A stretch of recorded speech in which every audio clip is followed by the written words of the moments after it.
The trade deadline is over and the youth movement has started. I think the last part of the season should be pretty fun for the Royals. You are listening to KC Sports Network, the #1 podcast network for today's Kansas City sports fans. With former players from your favorite teams, informed perspectives, and former insiders, this is the place for you.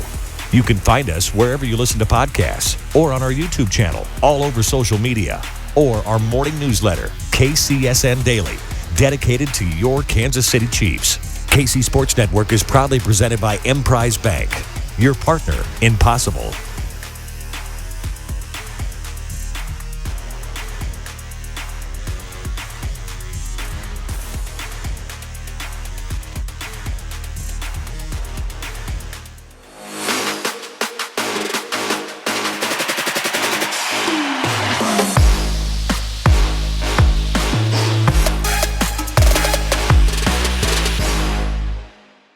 What's up, y'all? This is One Royal Way here on Kansas City Sports Network. My name is Joel Penfield. Thank y'all so much for tuning in the midst of football season being underway. I still appreciate y'all listening to this weekly show about a last place baseball team. But joining me to talk tonight is Jacob Milham. He is the host of the Royal Rundown podcast, does some other work throughout Kansas City Sports Online. You go to his Twitter bio. He has talked about the Chiefs and the Royals quite a bit, but he's taking the time tonight. And I know you got another show to do, so we got to get rolling. But how you doing?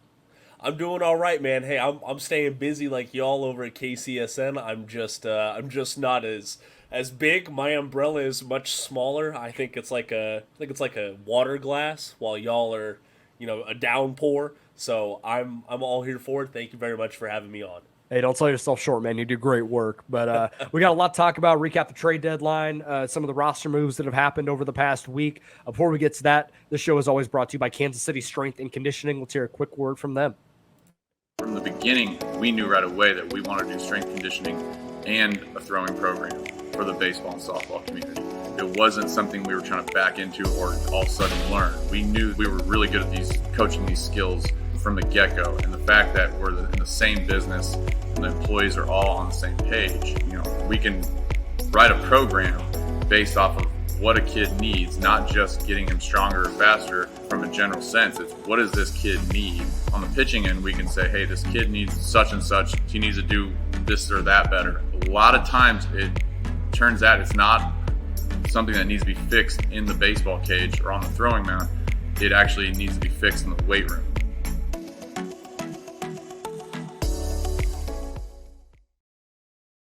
Thank you, as always, to KCSC for sponsoring this show. Be sure to check them out if you have a baseball or softball player in the area that needs a place to train.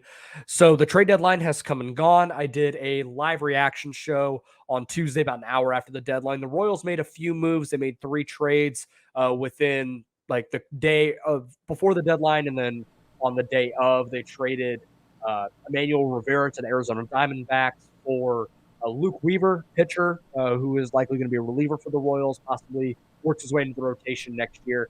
The big move was trading Whit Merrifield to the Toronto Blue Jays for Samad Taylor and Max Castillo. Taylor is a middle infielder. Max Castillo is a pitcher. They're both currently in Omaha. Castillo probably works his way to Kansas City at some point before the end of the year. And then they also traded backup catcher Cam Gallagher to the San Diego Padres for outfielder Brent Rooker.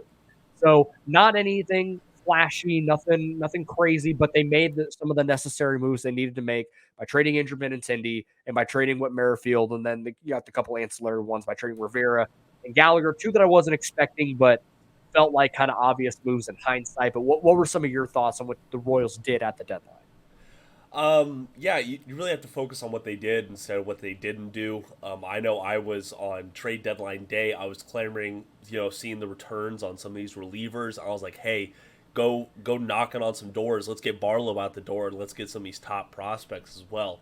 But that 11th hour trade of Whit Merrifield, I think, really made the trade deadline a kind of a wash. I had some positive things. You got some people out the door. I really like the return from Merrifield, honestly. I think Castillo is an underrated return. I was talking to some guys who covered the Toronto Blue Jays, and Castillo was sent down so that they could stretch him out into a starter. So I think he has a very good chance of, cracking that rotation, especially with a lot of question marks on the Royals. But It wasn't great. It wasn't awful. It was an okay trade deadline in my view.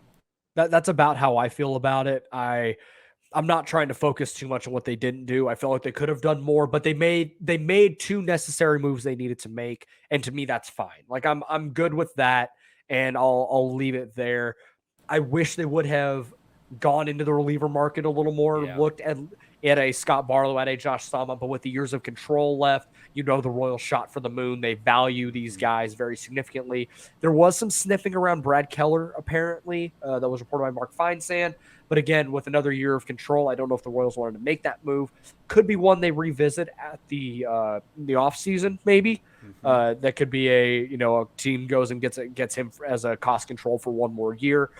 Michael A. Taylor felt like an obvious candidate to get traded, with some teams needing a fourth outfielder, but that's not a move they make either. Likely. So I think that they'll revisit Michael A. Taylor in the offseason too. For sure. Especially with how Drew Waters is playing right now in Omaha.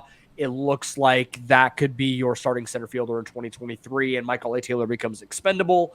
Or at the worst case scenario, he becomes your fourth outfielder. You're not paying him. I think it's like $4.5 million, if that, next year. So that's a guy you can have on your bench, and that's just fine. I don't know, but I don't know if he'll be any better next year than he was this year. Is having one of the better offensive seasons of his career from just a hitting perspective. He's hitting around 280. The power's always kind of okay with him, but I felt like you probably wouldn't have gotten better value for him, any better value for him than you would right now. But no, hindsight's always 2020. That's one. I'm a little upset that they didn't go and try and replenish the farm system by going and getting something for Scott Barlow, something for Josh Stallman, even Amir Garrett. I think Amir Garrett still has some value out there.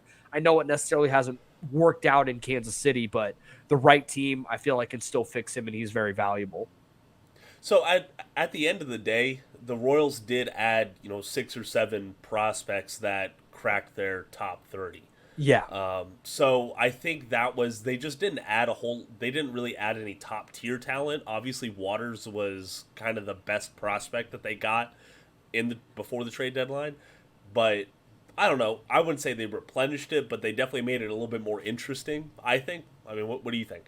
Yeah, I think there are certainly some guys that are intriguing out of there. I think Waters is the biggest, like, kind of surefire guy that's in a premium position that the Royals need. They don't really have a legit center field prospect in the system right now. They have guys playing center field, but do they have a guy that you really think can roam the K for the future? And they really don't. Like John Rave, maybe, but he still strikes out a whole ton. And I don't know if he's a good enough athlete to do that every single day. They've sent Nick Lofton out there, and he's been okay. I know they play Nate Eaton out there. He's been okay. But I don't know if they have a true center fielder every single day, which also probably is why that they held on to Michael A. Taylor, because they don't want to put Kyle Isbell. They don't want to put Nate Eaton. They don't want to put anybody else out there that maybe they think can't hold it down the way that he can right now. So I get that. Putting your players in a position to succeed. So I get that. Beck Way, TJ Sikma. So those guys are fine. Like I think there's a big leaguer in there, but between the two of them, Beck Way feels very reliever-ish, which is fine. I think he's got a very nice profile with a hard fastball and a hammer breaking ball. If he can cut down on the walks, there's a very nice reliever there, kind of like a Dylan Coleman type. Would kind of be what I'm thinking out of him. I don't know about Samad Taylor. He's kind of like, he's good. Like, he's not necessarily, there's no like carrying tool. Like he's not leaning on one plus thing to carry him to the big leagues, but he's just kind of good across the board. Not necessarily in the same way that Nick Lofton is. I think Nick Lofton's a better player, but in that same thing where like Nick Lofton is just very good all across the board without something eye-popping. I think Max Castillo has a chance to factor into the rotation next year as your 4 or 5. A big fastball, a good changeup, a good slider. I don't know yet where he fits in, but I think there's a chance he can at least compete for a rotation spot. If not, I think you can be good out of the bullpen still. I'm curious how they use him in Omaha, if they decide to continue to stretch him out like Toronto was doing or not. Other than that, Brent Rooker is probably just a quad A guy, a guy you can, in a pinch, can come up and play in the big leagues. Big time power, big time strikeouts, but a good athlete and someone in a pinch you can throw in there as a lefty bat. And maybe there's a platoon opportunity there for him with like an Edward Olivares or something like that, and go from there. Hey, they had to replace Ryan McBroom somehow, right? I think now you have Brent McBroom there in Omaha right now. That's not a bad comp, actually. I'll have to check in to see how he's doing across the. Yeah, is he in the KBO or the NPB?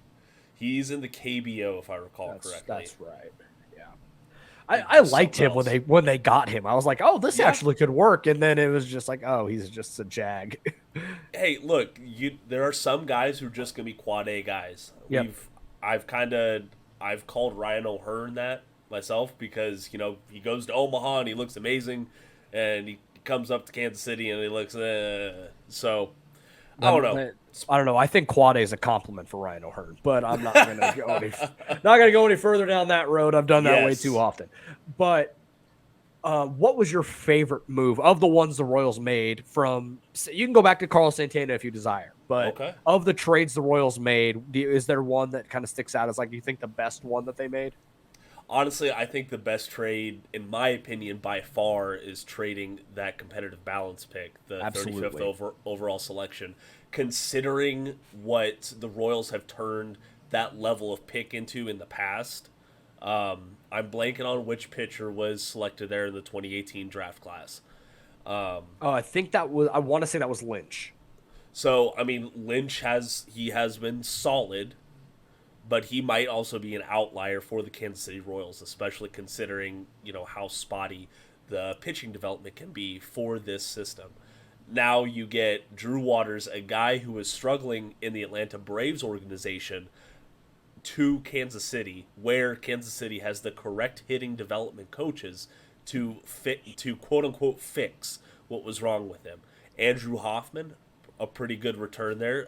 He's still in Double A, if I recall. He's in Double A, and he's been okay. He has been okay.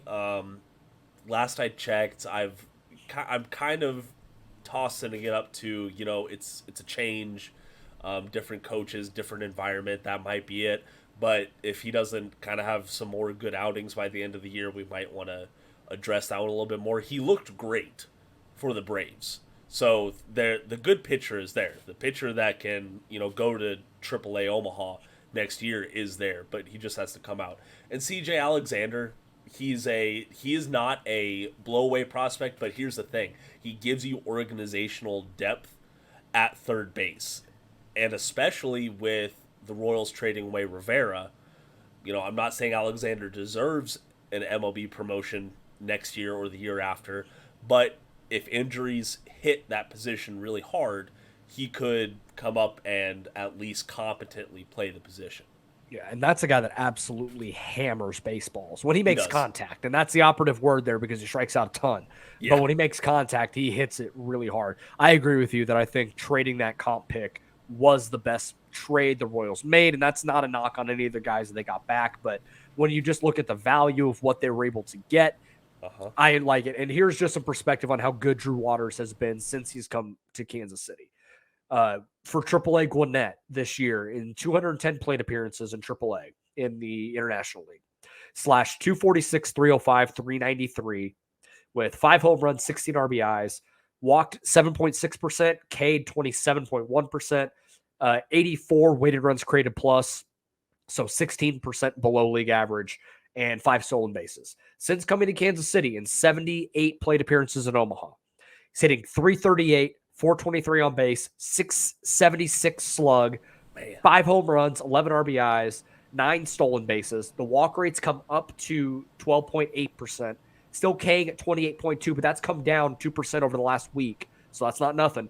And a 186 weighted runs created plus. So he is now 86% better than league average. Now, I understand that as a small sample size of 78 plate appearances, but you can see that they're obviously making some significant changes with him. And my God, his power is stupid when he can get to it. He's not like he's got some really nice pull power, but he's able to just flip balls to left field with ease, and it goes over the fence. It's unbelievable what he's able to do, and he looks like the type of guy that can be your center fielder in 2023 on opening day. I wouldn't be surprised if we see him for a few games in 2022. I wouldn't rush him though. I would let him stay in Omaha and really get solid there. But I hate to say it, but when I saw DeGrom go against the Storm Chasers, I thought Waters like absolutely bullied him. And I mean, you're talking like one of the top 10 pitchers in all of Major League Baseball, and Waters hit a 3-run home run shot to left center right off of him. Yeah. And he made it look super easy. So he's a very tantalizing prospect. He is, in my opinion, he's the best prospect that the Royals picked up overall By far. in this. Yeah. There's not much for debate. I think he has a middling floor, but he also has a very high ceiling. Now it's all up to him in Omaha to see how high he wants to set his 2023 ceiling. Yeah, I don't have super high expectations for him, at least initially in the big leagues. Like, I think he's still a really good runner. He's a great defender. The strikeouts are going to hurt him early. But if by the middle of the year he's playing every day and he's at like an 80 or 85 weighted runs created plus, then I'm going to feel at least okay that he can get better and go from there, especially working with a guy like Alex Zumwalt. Like, he's going to make good adjustments at the big league level. I trust that the hitting coaches to be able to work there. So there is at least that return there makes me feel good. Now to the big league club. The season is what it is at this point. Like, I'm not going to try and hammer it too bad. They won a game in Chicago, but they only scored 5 runs in the entire series, so that's not great. But and Whit Merrifield did give us a nice parting gift by hitting a home run, the go-ahead home run in his last game for the Royals. So, good luck in Toronto. But the Royals now are going to the youth movement. Like, it is happening. It is here. We finally are seeing a full, like, a lineup that is 2/3 guys under the age of 25. Michael Massey gets called up right after after Whit Merrifield is traded. He is selected. Angel Zerpa, unfortunately, is going on the 60-day injured list, effectively ending his season, which sucks because I really like what Angel Zerpa is able to do, and I think he's a guy that factors into the rotation next year as well. And then today it was announced right before the game, Nate Eaton, who got a little bit of time in Toronto, now is selected from Omaha. They optioned Michael Garcia to AAA, so still technically a promotion for where he was in AA, but now he's going to be the shortstop there in Omaha. And then Edward Olivares, who again has been awesome this year when he has been healthy. The quad injury is nagging him. He goes on the 60-day and effectively ends his season there too. But tonight in the lineup, the only young guy that's not in there that is going to factor in every day is Nick Prado. But it's Bobby, it's MJ, it's Massey, it's Vinny, it's Nate Eaton.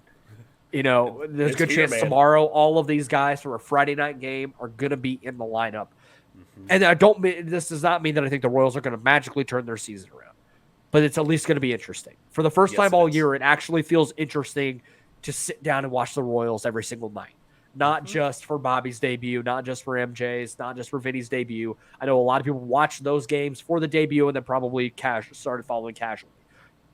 Now these guys are all in the lineup every single day and are going to start factoring into the winning that we hope is going to come starting next year. So it's at least exciting right now to be a Royals fan, to see all of these guys, all of the promise, and now there's a great opportunity for them to hold down some positions and be a part of the future.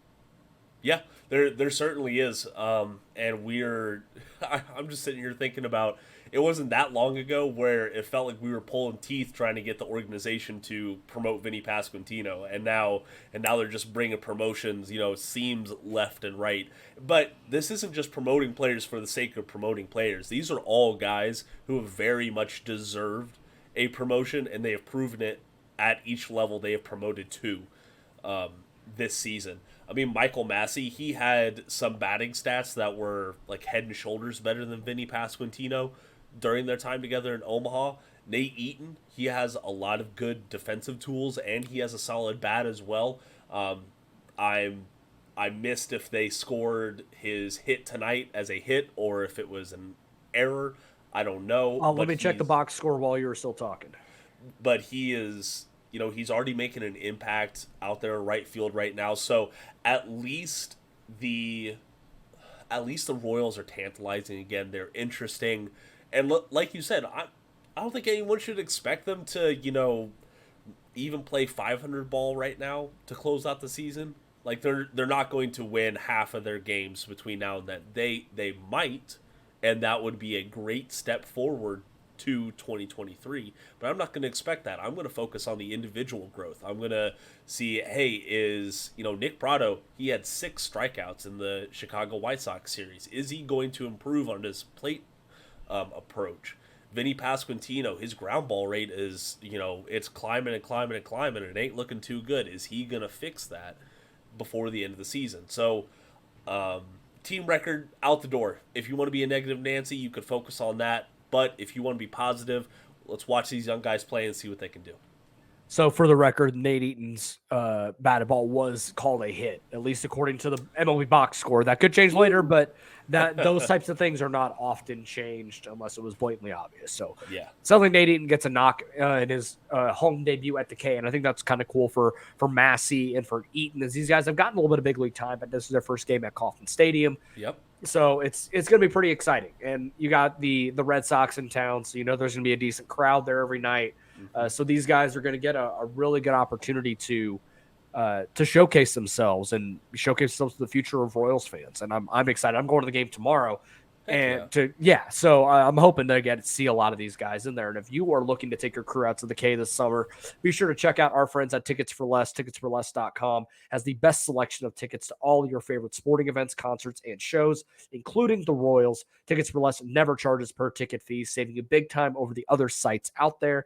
You can save even more when you use our exclusive partner code at checkout. Simply enter code KCSN22 when ordering your seats at ticketsforless.com. That code again is KCSN22. We will be right back after a short break.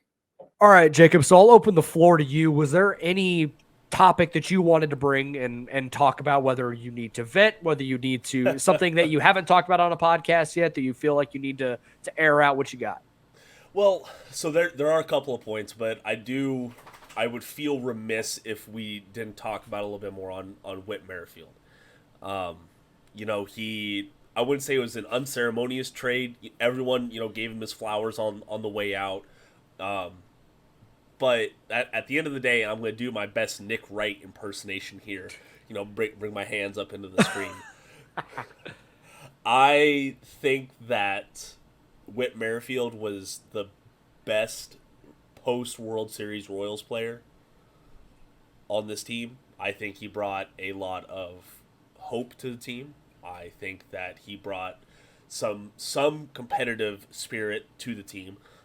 Now, did he get a fair shake? I don't think he did. I think he should have been on the World Series roster. I think he should have debuted a little bit earlier.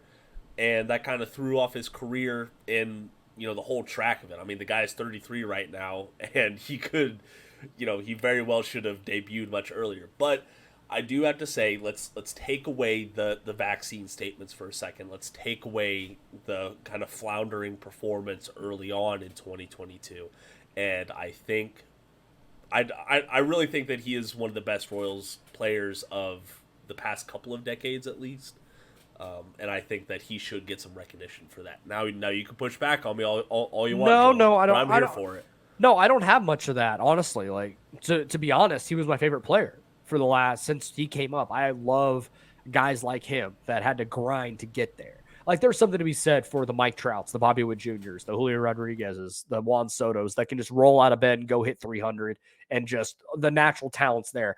But I have an appreciation for the guys that had to grind every single day to earn that opportunity. And it was not one of those that was, a given that they were going to be a big leaguer. There was no chance of that. Whit Merrifield was a senior sign that got drafted in the 10th round. There's no guarantee those guys make the big leagues. And especially after being a senior sign that took 6 years to get there. So There is something to be said for that. He won a couple hit rounds. I believe he won a batting title or got close to it a couple times over 300. He won 2 or 3 stolen base titles. He was the best player on a bad team for most of that time.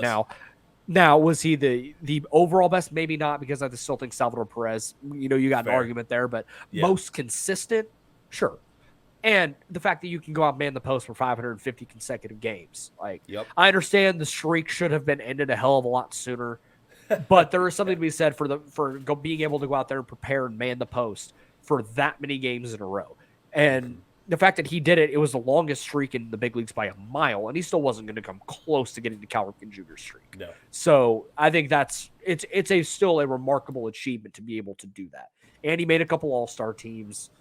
Again, that's not a given to be able to do that. So I think there will be Royals fans who will look upon him fondly because he gave you, like you said, you gave a little bit of hope during one of the worst stretches that the Royals have had in a very long time. Yeah. So, I mean, a couple hundred lost seasons. He's still out there leading off, hitting 300. Mm-hmm. Not a lot of guys would be able to do that. So there is some credit there. Do I think things ended unceremoniously? It absolutely did. How often do guys like that get booed at home? Right? Not often. Now, I know it was just the one night, but think about how beloved he was in this city for so long for it to turn that quickly based on the comments he made. And that has nothing to do with his decision to get vaccinated or not. It's more to do with the decision of, well, I guess my stance will change if I'm on a playoff team, which was a slap in the face to his teammates and the organization that's given him so much. Yeah. So it did end unceremoniously. It ended awkwardly. But I wonder how how history will look upon it in a couple of years. I know not right now. It looks like I'm going to turn on the Blue Jays game probably when we're done recording just to see. And it's going to look weird not seeing Whit Merrifield in the Royals uniform. It just will. But not like, whoa, that looks wrong. I think it's just going to be like, oh, because you saw him every single day for 5-6 seasons. Yep. So there is something to be said for that. But I'm curious how history looks upon him. I don't think he's a Royals Hall of Famer, but certainly going to be looked at as hey, that guy was a pretty good ball player for a long time. Yeah, he was. And you know what? I think maybe in a few years we can revisit the case of him being a Royals Hall of Famer. Yeah. Like one of the best in the organization. But let's put that to bed for a little bit. Let's let the man actually retire and maybe go get a championship of his own if things go right for the Blue Jays. Yeah, I mean he's in the playoff chase now. Right now, he played for the 4 seed, and I am happy that he's going to get that chance in October because I know how desperately he wants it, considering he didn't get the opportunity in 2015. So I know that he's going to give it his all there, and I believe he's playing center field tonight for the Toronto Blue Jays. So that'll be interesting. Yeah, that'll be. Well, I know Springer's hurt, so that will probably be why that's sense. Yeah. Any other notes here? I know you want to talk a little bit about Bobby Witt Jr.'s defense at shortstop. It's obviously not been pretty. The move back to third base feels obvious right now. I don't think that closes the book on him playing shortstop. I think it's – I mean, the yips, I don't even want to call it that, but like the errors at shortstop and the errors in the field happen to rookies like that all the time. Yep. I'm not worried about it. There's a track record of him being a fantastic defender by all accounts at shortstop for his entire minor league career. The scouting reports came out when he was in high school. I don't think he magically all of a sudden is terrible. So, but for right now, if you just want to keep his confidence up, let him play third and then let Nicky play short and give him that opportunity, then we'll go from there. But I'm not as worried as I know some other people are. I'll put it that way. Hey, and you know what? I don't blame you one bit for that. I did put out an article for Inside the Royals, talking about maybe the Royals moving him to their full-time third baseman because the organization doesn't really have that many high-tier options at third base, while you do have some pretty solid options at shortstop. So maybe if he needs to kind of let himself slow down within the game, because that's what most of his errors look like. They look like he's just moving too fast, and that's okay. That happens when you have an super athletically gifted. I hate to say it, but kid out there playing a game that he's played all of his life. He's talented. He's gonna figure it out. But when it comes down to brass tacks, right now Bobby Witt Jr. is one of the worst defensive shortstops in all of baseball. Unfortunately, his defensive run save metric is absolutely in the dirt. Outs above average is awful. Yeah, and you know what? That's okay. It happens. We're not even talking about the guy below him in MJ Melendez, but it's a part of being a rookie. But both of their bats are good enough that you want to keep them in the lineup. You don't want to sit them down just because of that. So the move of, I think, really Witt getting traded or Whit Merrifield getting traded was the domino that needed to fall, because then you move Nicky over to shortstop better, and then you have Michael Massey right there at second base, who is a pretty solid defender. He won the Gold Glove for all of minor league baseball at second base last year. He's legit. So, he's legit. Yeah. So yeah, pretty solid. Yeah. No, I'm kidding. But so you have very much a defensive-minded middle infield right there, and Bobby Witt, he is average at third base, and that's okay. It keeps an above-average bat in the lineup with average defense. I'll take that any day of the week, man. Oh yeah, and I also think that playing him at third puts a little more, like, I don't think it puts a little more pressure on his bat. I think it just allows him to just play a little freer and just go. Like we saw that early on in the year. Like he still made some really nice plays at third early on in the year when he was playing there every day when Mondesi was healthy. So I don't think, like I said at the beginning, I don't think this closes the book on him being an everyday shortstop. I still firmly believe he'll have that opportunity next year. But if you want to play him at third, give him some time at shortstop so he can still keep that, in his back pocket and move on from there. When it comes to MJ, I know the catching has not come along, but similar to Bobby, there's a track record of 3 years in the minor leagues where he was one of the best defensive catchers in all of minor league baseball. So I think the learning curve was certainly a little steeper for him. I thought the ability for him to catch would take pressure off his bat, and he was going to be able to really at least thrive defensively. That has not been the case. He's playing left field today. I know they're shifting him around the outfield. I don't know if that's going to end up being his permanent spot, but if nothing else, that versatility is nice to have. It is. And I still believe he has the opportunity to be the catcher of the future whenever they decide to just make Salvi full-time DH and let MJ be the guy. And I believe Sebastian Rivero is on the roster now too, so that takes some pressure off of MJ to really get things going. And you have to figure this out right now. Like, no, we'll catch you once, maybe twice a week. We'll let you get comfortable there, and we'll keep things going that way. Rather than, okay, you're just going to keep catching every day. I know it's been bad, but we're just going to keep throwing you out there and see what happens. I think that's a sign of a good job by the staff and the front office of the Royals to not put all this undue pressure on both those guys and just, hey, you're going to keep failing. You're going to keep sticking here. Baseball's already hard enough, but no, we're just going to keep sticking here where you're obviously having some problems, right? When we can move you a little bit, take some of that pressure off, and just go out there and play ball.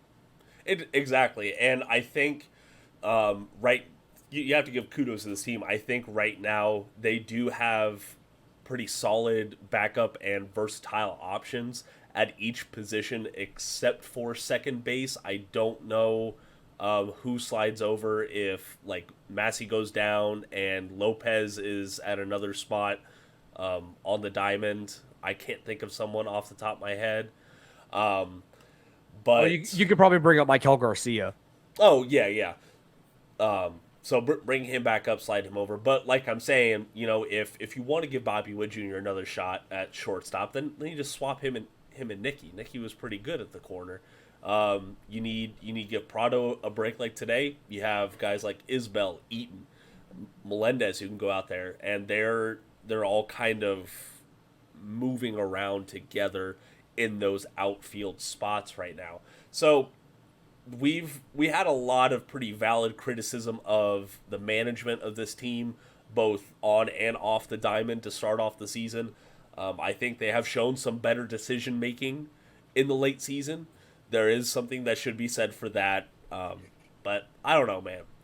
I still kind of want to see some moves made in the winter. I fully agree there, and I've hammered that point enough. I don't need to go down that road. I can head down that road as we wind the season down and head into the offseason. One more thing I want to talk about before we get out of here.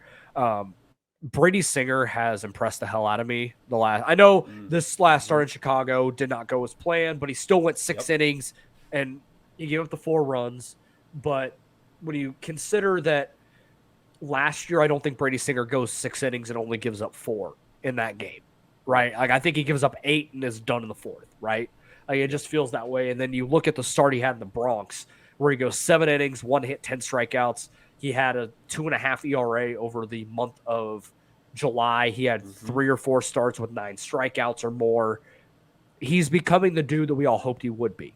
Yep. and we were in the middle of recording during his start last week, so I didn't get really the full chance to break it down. But coming into the year, I was like, just stick him in the bullpen and let's just let him be sinker slider and move on. I didn't know if he was ever going to throw the changeup. It seems like now he actually will. Still not throwing it a ton, but it's at least there. And the sinker is just ridiculous when he's on. When he can just put it anywhere he wants and gets that slider going back foot. Like he had everything working there against the Rays and against the Yankees. So I'm excited for what he's going to do the rest of the season. And then I feel a lot better about him going into 23 as your 2. I didn't think he would ever be a 2. I thought maybe he'd be a 3 at the best, but I think he's certainly a 2 right now, and that is awesome for the Royals. It certainly is. At the beginning of the season, we didn't even know if he was going to be the 5. Yes. He was very much on this active roster bubble heading into the season, and now I couldn't imagine the rotation or the team without him. I feel very much a defensive difference when he's on the diamond. I think that it is a big cohesive change for this Royals team defensively when Singers is on the mound.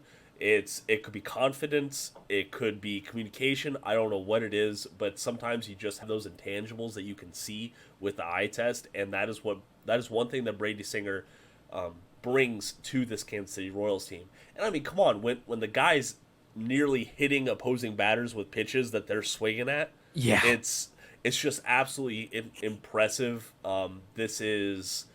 I hope this isn't just a hot streak. I hope this is a sign of something that has changed.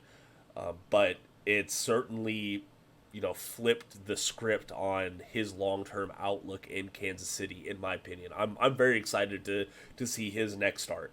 Yeah, and looking at 2 of the other guys, Daniel Lynch, he didn't go very long in that game. It seems like he's over whatever blister issues he had. And I know he didn't go very long in that game in Chicago, but he was throwing with the same conviction that we saw in high A, that in low A, that made us think this guy is going to be an ace. Like he has that type of potential. He has that amount of FU in him and the stuff plays. And I think we're starting to see him turn a corner a little bit. Chris Bubich, if you want him to be your 5, I think he's actually pitched to that right now. Is everything going to be stellar? No. But he's not walking near as many guys anymore. I don't think he had a walk in his last outing in New York when I thought he was going to get absolutely destroyed. He didn't. And went 6 innings and gave up a couple of runs and got out of there. If that's what you're asking him to do, then I think you can completely fill that expectation. So that's fine. Yeah. We're starting to see these young guys round into form, and when John Heasley comes back, maybe he gets back into the fold, and hopefully Angel Zerpa gets healthy for next season, and you got some roster decisions to make. Yeah, you really do. I was sitting and thinking about it today, and this is going to be a big question that needs answering in the offseason. You got to figure out something to do with Jackson Kowar, because if that class had gone to plan, Jackson Kowar would be your ace, your number 1 guy above Brady Singer. I think so too. And I wouldn't say it's disappointing, but it kind of is. Thinking about what could have been. You could have had for years. You could have had a staff of Kowar, Singer, Lynch, kind of the flex 4 and 5s there, with several options for those 4 and 5s. I don't know. I sit and think about it when I want to write a story so many times. I just can't punt on Jackson Kowar quite yet, man. I can't do it. Yeah, I know. I can't either. I love the guy. I've loved him since he got drafted. I thought he was going to be a dude. It has not panned out. Maybe he's able to work something out this offseason and come back and be either a really good reliever, or hopefully he can get everything figured out and be a starter. I don't know. But I hope, one thing I hope, and this will kind of be one of my offseason wish lists, but go make a trade like the James Shields trade. Go get a cost control pitcher that you have a plethora of bats that teams would covet. Package a couple of them together and go get a guy like a Pablo Lopez from Miami, or I don't know, or you go and just throw a bag at like a Nate Eovaldi or something like that, and go and just solidify the rotation that way. I don't know. Or F it. If John Sherman really wants to be a nice owner, go and throw a bag at Jacob DeGrom. He's going free agency. Yeah. That is a 1,000% pipe dream, but I'm going to keep trying to hope I wish it into existence with positive affirmation, and it actually happens. Hey, you know what? Keep plugging it, keep manifesting it, and it'll eventually happen, right? Exactly. All right, last question before I get you out of here, Jacob. I know you got to go do another show, but I appreciate it. Go follow all the work he does at Inside the Royals and Arrowhead Addict, right? That's your Royals site? Yes. Okay, cool. Yep, go. He writes, he podcasts, all that good stuff. We'll plug it, all of your stuff on social here. You. I appreciate it. Before we get you out of here, what would your walk-up song be if you had to take a nap bat at the K? Oh my gosh. Wow. I wasn't even. If I really wanted to troll Kansas City fans, I would pick the Applebee's song. And this is where Joel takes out the earbuds and he walks off screen. We don't talk about that. No. We don't talk about that one bit. I don't know. I'd probably go something 90s country. You love those songs to appeal to the fans, like Chattahoochee by Alan Jackson or something. Oh, that's a good one.